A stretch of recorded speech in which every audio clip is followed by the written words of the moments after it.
mitondra faneho-kevitra mahakasiky fampihavana-pirenena ny Premier ministre lehibe ny gouvernement Andriamatoa Roger nambarany ity farany ary fa mila apetraka ny fandanjana eo amin'ny fampandrosoana ny faritra 2020 eto Madagasikara raha tiana ny atanteraka izany.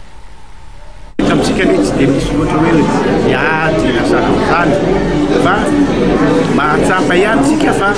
misy ohatra misy zavatra tsy mety, inona ny zavatra tsy mety fa satria zao isika tsy mety mandangana diagnostika tsara zay vao samy diagnostika araky ny fahitatsika amin'ny fotoana zao dia momba ny hoe tsy ofisiely fitovizanjo amin'ireo faritra 2020 misy sasany mahazo biby noho ny sasany ka zay natao hoe ilaina ny décentralisation effective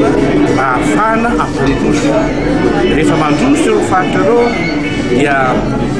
hoavy hoazy ihany io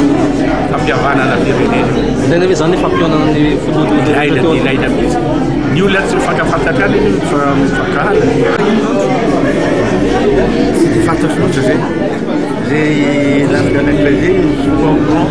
ny fiafakaina le tsy mety ilaina ihany satria efa tsika malagasy betsaka olona